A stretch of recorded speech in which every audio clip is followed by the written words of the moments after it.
जाने पड़ते लोग के आ जाना नौटंकी। बिल्कुल, देखिए मैं इस वक्त जिस शख्सियत के साथ हूँ उनके बारे में कुछ बताने की ज़रूरत नहीं है। बीजेपी की मुखर और बुलंद आवाज़, भारतीय जनता पार्टी के बड़े चेहरे और केंद्र के मंत्री जिन पर सबसे बड़ी जिम्मेदारी है ग्रामीण विकास मंत्रालय की, गिरिराज सिंह जी। पहले से ही क्या ये उम्मीद या अंदेशा था कि ऐसा कुछ होने वाला है बिहार में? क्योंकि आप शुरू से ही बड़ा मुखर रहे हैं, आप तमाम इश्यूज़ को भी बहुत मजबूती के साथ आप रखते रहे हैं, जिसको लेकर कभी कभी नीतीश कुमार जी की पार्टी के लोग कभी आपसे नाराज़ भी होते थे। देखिए, जब आपकी महत्वाकांक्षा सर पर बैठ जाए और नीति और नियत और नैतिकता को फ्रीज में रख दें तो इसका कोई इलाज नहीं है। 2010 से में भी इन्होंने तोड़ा पार्टी को, छोड़ा, हमने नहीं छोड़ा। हमने गठबंधन धर्म, नैतिकता और नीति के आधार पे हमने साथ रखा।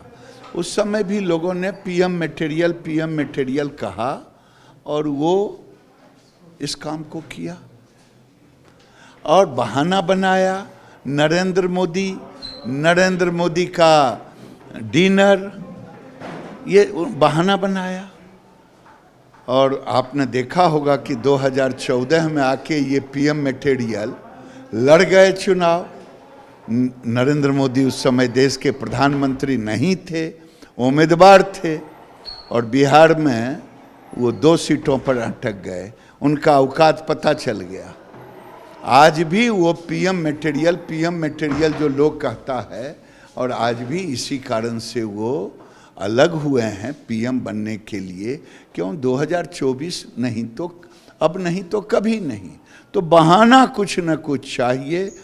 उन्होंने नीति, नियत और नैतिकता को फ्रीज में रख दिया और अपनी महत्वाकांक्षा को माथे पर लेकर के प्रधानमंत्री बनने के लिए चले हैं।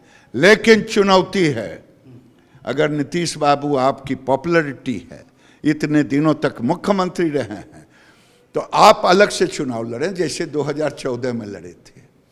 उस समय आपके चेहरे में आभा मंडल बना हुआ था, लेकिन वो आभा मंडल बीजेपी का था। आज भी लड़के दिखा देना। अगर आपने बिहार में जीत लिया तो पूरा देश आपको मान लेगा, लेकिन इनमें हिम्मत नहीं है। और जब से ये चुनाव लड़े हैं, कभी माले के साथ, कभी आरजेडी के साथ, और उसके बाद तो बीजेपी ने ही इनको मुख्यमंत्री बनाने का काम किया। 8वीं बार मुख्यमंत्री बनने जा रहे हैं और वो साफ तौर पे वो आरोप लगा रहे हैं कि भारतीय जनता पार्टी उनकी पार्टी को खत्म करना चाहती थी। ललन सिंह ने बाजाबते प्रेस कॉन्फ्रेंस करके कहा कि चिराग पासवान पार्ट 2 होने जा रहा था आरसीपी सिंह के जरिए। देखिए साहब, जो बीजेपी 2 करने की क्या जरूरत थी? अगर हम नैतिकता गिरा देते तो 2 और 3 या 4 होता। ये सब बहाना है भाई। मैं तो कह रहा हूं कि अगर आपकी लोकप्रियता है और पीएम मटेरियल हैं तो 14 की तरह चुनाव लड़ें और बिहार की जनता आपके औकात को पता देगी कि आप पीएम मटेरियल हैं कि सीएम मटेरियल हैं। आज तक नहीं चुनाव लड़ा है अकेले। आखिरी सवाल, वो कह रहे हैं कि माहौल भी खराब किया जा रहा था बिहार का, जिससे मैं बहुत आहत था और मुझे ये डिसीजन लेना पड़ा जो बहुत भारी मन से लिया है। पत्थर पत्थर, आज पत्थर दिखाई दे रहा है। हम तो शुरू से राष्ट्रवाद के पोषक रहे हैं और हमने कभी चिंता नहीं की। जनता पार्टी की सरकार में दोहरी सदस्यता हुई, हम हट गए। और अटल बिहारी वाजपेयी जी ने उस समय एक कहानी सुनाया था कि इनको आज पता चल रहा है। 2010 में इन्होंने नरेंद्र मोदी का बहाना बना करके डिनर वापस किया था। और क्यों किया था? 2002 में गुजरात जाके नरेंद्र मोदी की तारीफ करके आए थे और यहाँ बहाना खोजा 10 में। और अटल जी की कहानी मैं सुना दूं कि एक बूढ़ा और बूढ़ी थे, 80 साल के ऊपर हो गए। बूढ़ा ने एक रात बूढ़ी को जगाया, पूछा उठो उठो। कहा क्या हुआ? कहा आज तक मैंने तुमसे गोत्र नहीं पूछा। बूढ़ी ने 4 चमाता मारी उस बूढ़े को। कहा रे बुढ़ा खंडास, पूरी मेरी जवानी से खेला, नाती पोता हुआ, अब पूछ रहे हो मेरा खानदान और गोत्र।